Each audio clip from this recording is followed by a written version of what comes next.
사랑이 많으신 하나님 아버지 감사합니다. 수요일 저녁을 구별하여 하나님께 나와 예배로 영광 올려드리는 믿음의 인생 될 수 있도록 인도하여 주시니 감사합니다. 하나님 앞에서 하나님을 사랑해서 드리는 예배자가 되길 원합니다. 오늘도 우리의 믿음을 새롭게 하여 주시옵소서.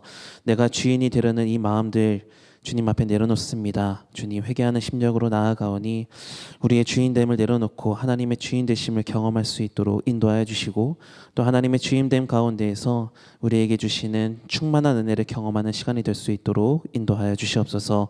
오늘도 우리에게 생명의 말씀 허락하여 주시니 감사합니다.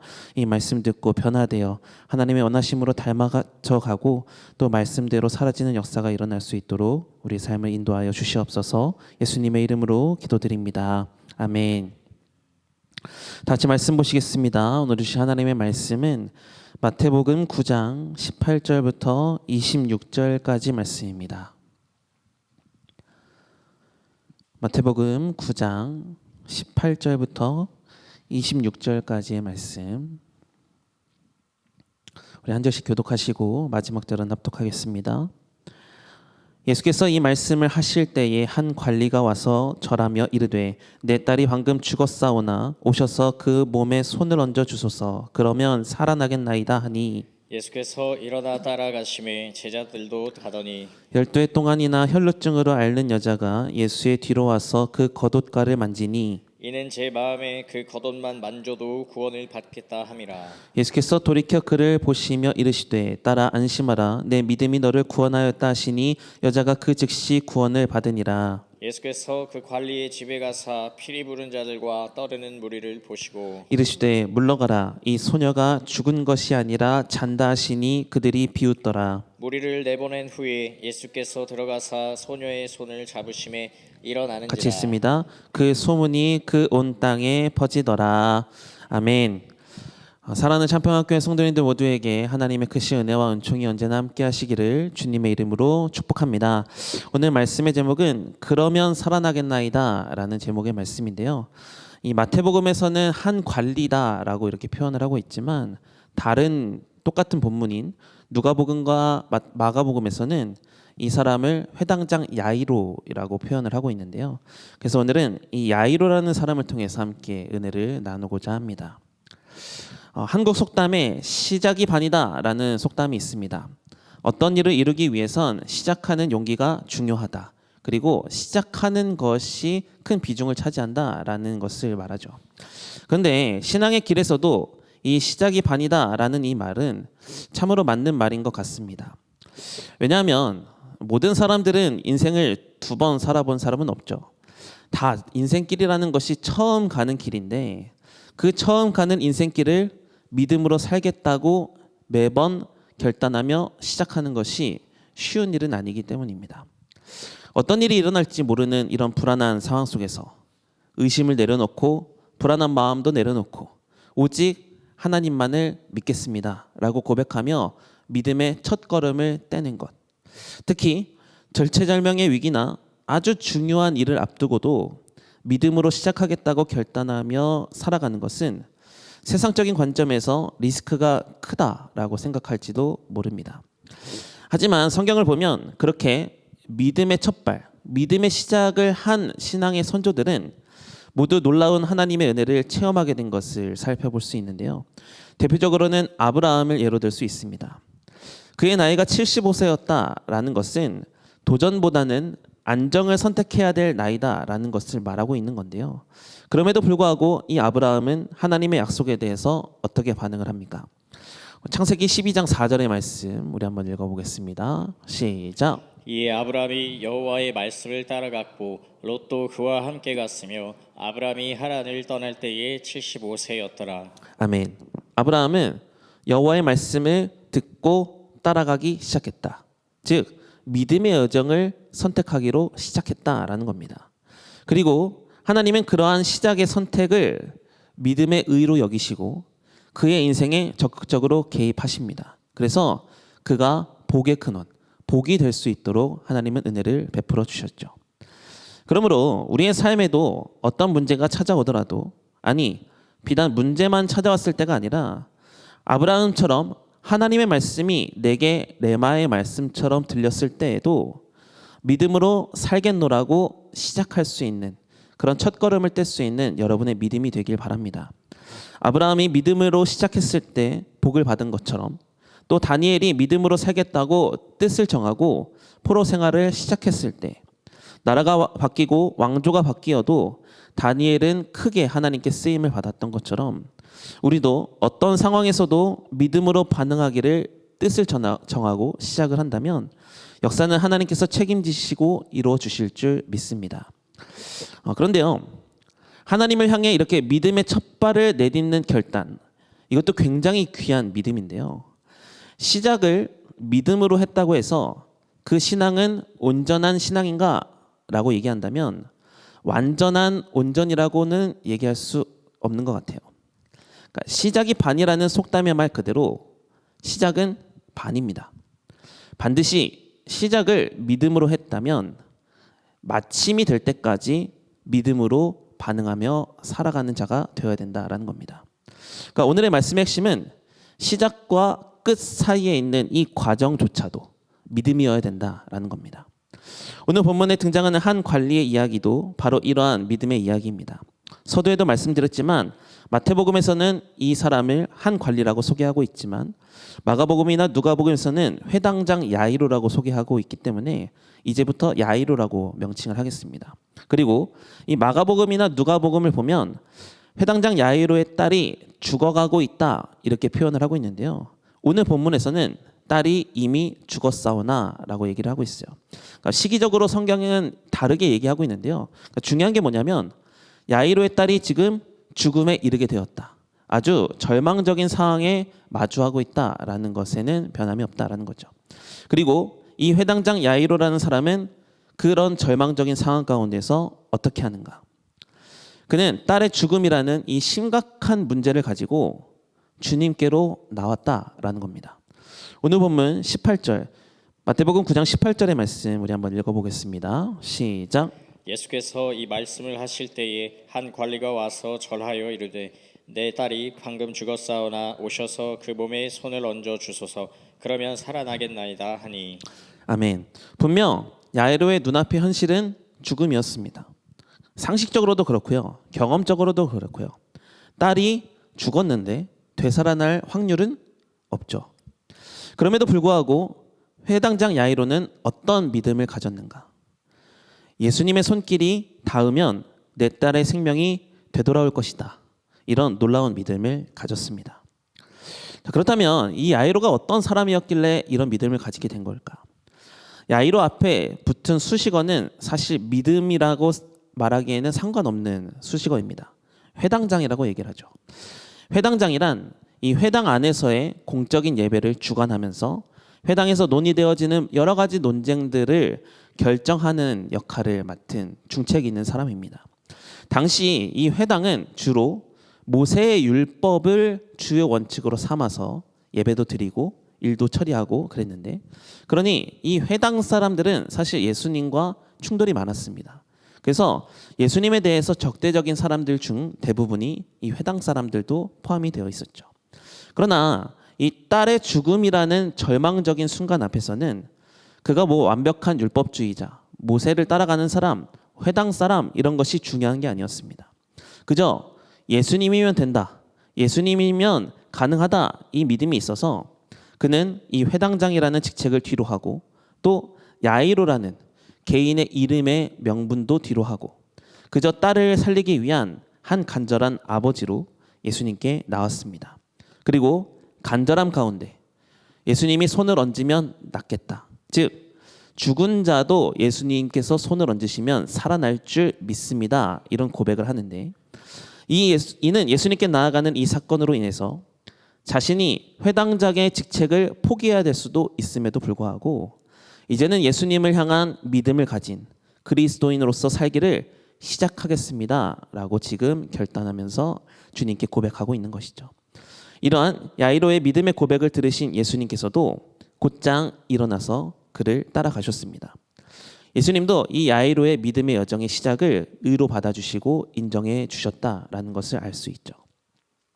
그런데요, 이 야이로는 엄청난 결단 속에 예수님을 만났고 이제 예수님을 모시고 예수님과 함께 자신의 집으로 가는 여정길에 들어섰는데요.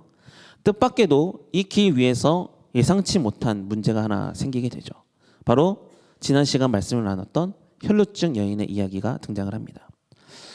야이로의 입장에서 한번 생각해 볼까요? 물론 혈루증 여인은 예수님을 만나서 치료를 받았기 때문에 아주 막 극적인 감동의 순간이지만, 반대로 야이로의 입장에서 생각을 해보면 누군지 알지도 못하는 한 사람이 갑자기 예수님의 앞길을 막아서 그 예수님께 찾아와 은혜를 구하는 바람에 예수님의 걸음이 멈추게 되었어요. 그러니 야이로의 기대와는 조금은 다른 상황이 생기게 된 겁니다. 1분 1초가 아까운 상황에서 시간이 하염없이 흐르게 되는 거죠. 이런 순간에 이 회당장 야이로의 마음은 어땠을까? 물론 성경은 그의 감정을 자세히 기록하지는 않았습니다. 하지만 사람의 마음을 충분히 이해해 볼 수 있는 우리의 그 입장에서 생각해 보면, 딸이 죽었다. 그리고 마지막 생명의 온기까지도 사라져가고 있다. 그런데 한 여인으로 인해서 지금 일정이 지체되고 있다라는 것에 조급함이 있었을 것이고요. 불안도 파도처럼 물려왔을 겁니다. 이러다가 더 늦으면 어떻게 될까? 지금이라도 예수님이 아닌 다른 방법을 더 찾아봐야 되는 건 아닐까? 지금 예수님이 나를 생각해 주셔서 빨리 가셔야 되는데 왜 그러시지 않지? 이런 여러 가지 생각들이 들었을 겁니다. 그러니까 믿음으로 시작을 했지만 하나님이 나의 긴급한 문제를 해결해 주시는 것보다는 다른 사람을 더 신경 쓰시는 것처럼 느껴져서 그 기다리는 시간이 매우 길었을 것이고, 그래서 그 순간에 수많은 의심도, 수많은 불신도, 수많은 다른 생각도 그 가운데서도 불안함을 감추지 못하면서 초조하게 있었을 겁니다. 자, 그렇다면 여기서 우리는 이런 예수님이 왜 이렇게 일정을 지체하셨는가, 이거에 대해서 조금 생각을 해봐야 되는데요. 때로 하나님은 믿음으로 살겠다고 시작한 사람들에게 원하시는 대로 템포를 맞춰주시는 게 아니라 지체하는 시간을 허락하실 때가 있어요. 그럼 왜 그렇게 지체하는 시간을 허락하시는 걸까요? 다 이렇게 알 수는 없겠지만 한 가지는 우리의 믿음이 진짜인가, 이것을 확인하시기 위함입니다. 믿음은 결과 앞에서 완성되는 것이 아닙니다. 믿음은 과정 속에서 증명하는 겁니다. 하나님은 우리가 그 지체되는 시간에 얼마나 하나님을 더 신뢰하는가, 이것을 지켜보신다라는 겁니다. 어쩌면 믿음으로 하는 시작, 이 시작은 쉬울 수 있습니다. 왜냐하면 여러분들도 감동받고서 하는 일 보면 감동이 왔을 때 하는 게 쉽잖아요. 감동에 살짝 사그러든 다음에 하는 건 쉽지 않죠. 그래서 믿음으로 받아들이고 예수님에 대해서, 그리고 간절함 속에서 그 간절함과 기대가 합쳐져서 마음에 불일 듯 일어나는 그 마음을 가지고 믿음으로 시작하는 건 쉬울 수 있습니다. 그러나 믿음은 지속되어야 돼요. 하나님으로 시작하는 것도 물론 귀한 믿음이지만 하나님이 원하시는 믿음은 끝까지 하나님을 향한 믿음이었으면 좋겠다라는 겁니다. 그러므로 여러분이 믿음으로 시작한 모든 일에 아마 여러분이 생각한 방식과 과정도 있을 거다라는 생각이 드는데요. 그 방식대로 때로 하나님께서 일하시지 않더라도, 때로 지체하시기도 하고, 때로 응답하지 않으시기도 하고, 때로 우리를 버리신 것처럼 우리를 내버려 두실 때에라도 우리는 그 순간에 하나님이 나를 통해 나에게 일하실 것을, 하나님의 역사가 반드시 임할 것을 믿는 믿음으로 하나님만 바라볼 수 있는 과정의 믿음이 있기를 간절히 소망합니다. 빌립보서 1장 6절의 말씀인데요. 우리 한번 읽어보겠습니다. 시작. 너희 안에서 착한 일을 시작하신 이가 그리스도 예수의 날까지 이루실 줄을 우리는 확신하노라. 아멘. 과정이 내 방식이 아니더라도 하나님께서 끝까지 책임지실 거다, 이런 믿음. 시작도 하나님이었다면 결국도 하나님께서 역사를 이루실 것이라는 하나님을 향한 온전한 믿음이 우리에게 필요하다라는 겁니다. 계속해서 이제 본문을 볼 텐데요. 이렇게 혈루증 여인과의 지체 속에서 그 이후에 어떤 사건이 일어나게 되는가? 야이로의 집에 지체되었지만 그래도 예수님과 야이로는 도착을 합니다. 그런데 이미 야이로의 집안은 매우 소란스러웠습니다. 오늘 보면 23절의 말씀을 보면 피리 부는 자들과 떠드는 무리들이 있었다 이렇게 얘기를 하는데요. 이는 딸의 장례가 이미 시작되었다라는 것을 표현하고 있는 거고요. 그러니까 사람들은 딸이 죽었다. 그러니까 기정사실이잖아요. 그러니 살아날 가능성이 없다는 것에 이미 확정을 짓고서 일을 처리하기 시작했다라는 겁니다. 이는 아마도 야이로가 바라던 상황은 아니었을 겁니다. 조금이라도 가능성이 있어서 어서 예수님께서 손을 잡아달라고 해도 그 무리의 사람들이 빨리 예수님이 오셨으니까 이제 들어가 보세요. 그러면 낫겠습니다. 이렇게 위로해주고 격려해주고 응원해줘도 모자랄 판에 많은 사람들은 이미 체념했죠. 그 모습을 보는 야이로의 입장에서 다시 한번 끝났다라는 생각이 들 수도 있었을 겁니다. 그러나 뜻밖에도 예수님은 다른 반응을 보이셨는데 오늘 보면 24절의 말씀 우리 한번 읽어보겠습니다. 시작. 이르시되 물러가라 이 소녀가 죽은 것이 아니라 잔다 하시니 그들이 비웃더라. 아멘. 예수님은 야이로의 딸이 죽은 것이 아니라 뭐 한다고 말씀하세요? 자고 있다. 그러자 사람들이 어떻게 반응을 했나요? 비웃었다 이렇게 얘기합니다. 여기 비웃었다라는 말은 그 안에 예수님을 향한 불신이 있었다라는 건데요. 무리들 중 그 어떤 한 사람도 믿음의 반응을 보이지 않았다라는 것을 말씀하는 거죠. 그러나 예수님은 야이로에게는 이렇게 말씀을 해주십니다. 누가복음 8장 50절의 말씀인데요. 우리 한번 읽어보겠습니다. 시작. 예수께서 들으시고 이르시되 두려워하지 말고 믿기만 하라. 그리하면 딸이 구원을 얻으리라 하시고. 아멘. 분명 이 야이로도 비웃음의 소리를 들었을 겁니다. 그러나 예수님으로 시작을 했으니 불신으로 가득 찬 사람들의 비웃음 소리에 그 마음을 빼앗기지 않고 끝까지 예수님이기를 원하셔서 예수님은 야이로에게 믿음을 권면하셨고 야이로도 끝까지 그 비웃음에 집중한 것이 아니라 예수님께 집중을 합니다. 그래서 예수님은 이 야이로의 믿음을 보시고 야이로의 내외와 베드로, 요한, 야고보 이 세 명의 제자를 데리고 방으로 들어가십니다. 그리고 불신으로 가득한 모든 사람들과 분리되어 그 죽어있는 소녀의 작은 방에 모인 모두가 예수님을 향한 온전한 믿음이 되었을 때 예수님은 그 순간 죽은 소녀에게 다가가셔서 손을 붙잡아 일으키셨죠. 달리다굼이라고 하셨으니 그 소녀는 그 달리다굼의 이야기를 듣고 예수님의 일으키심대로 다시 살아나는 역사를 경험하게 되었습니다. 오늘 말씀을 전하면서 드리고자 하는 말씀의 핵심은 이겁니다. 믿음의 여정을 살면서 가장 위험한 순간이 있다라는 건데요. 시작이 믿음이었어도 과정이 순탄하지 않을 때 우리는 때로 스스로 움직이려고 하는 그 순간이 있어요. 근데 그 순간이 가장 위험한 순간이다라는 겁니다. 하나님이 일하시지 않는 것 같다고 하나님이 지체하신다고 해서 조급함 속에 하나님이 아니라 내가 나서게 되면 시작은 하나님이었지만 중간부터는 내가 주인이 되어버린 겁니다. 그러나 하나님은 시작도 하나님이셨다면 과정도 하나님이시고 끝도 하나님이시기를 원하세요.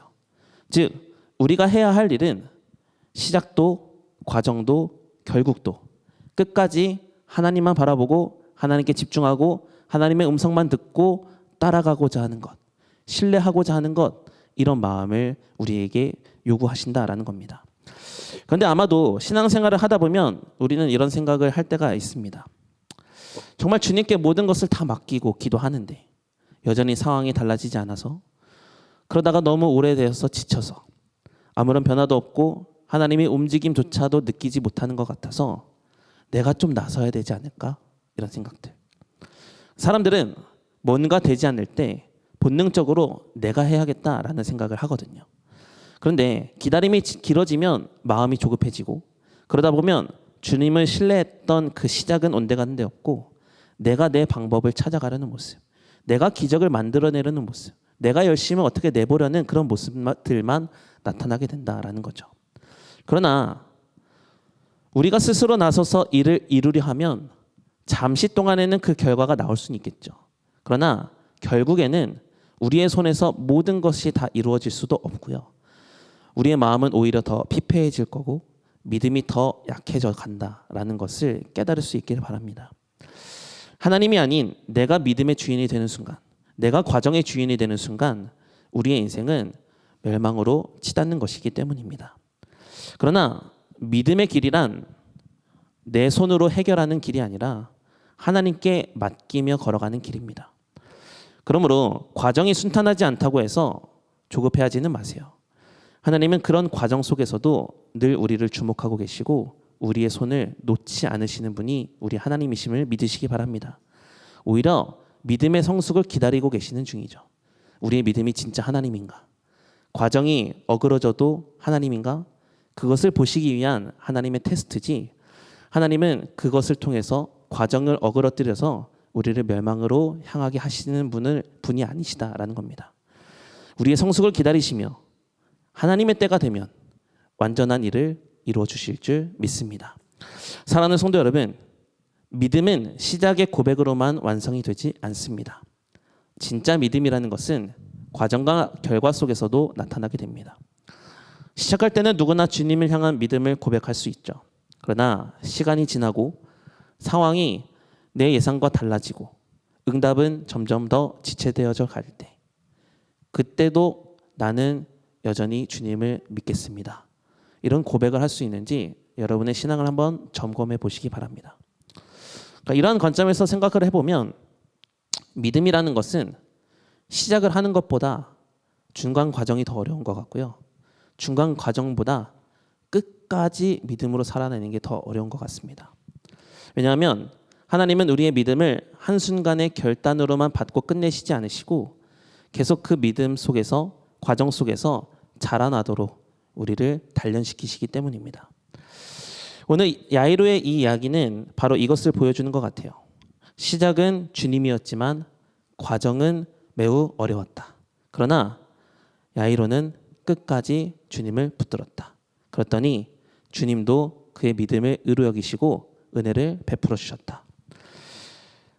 그러므로 야이로의 시작의 믿음이 주님의 손길이면 살겠습니다 라는 믿음이었다면 야이로의 끝의 믿음은 주님의 말씀이면 무엇이든 이루어질 수 있습니다. 이런 고백이 되었는데 우리 역시도 믿음이 시작한 것에서 멈추지 마시고 과정에서도 끝까지 주님 앞에 설 때까지도 믿음일 수 있도록 나의 하나님이라고 고백할 수 있도록 날마다 믿음을 구하시기 바랍니다. 혹시 여러분의 삶에서 믿음으로 산다고 말은 하지만 지금의 과정이 순탄치 못하다고 해서 조급해하며 불안해한 분이 계시다면 오늘 이 말씀을 듣고 다시 한번 믿음을 구하십시오. 시작도 주님이고 과정도 주님이고 끝도 주님이랍니다.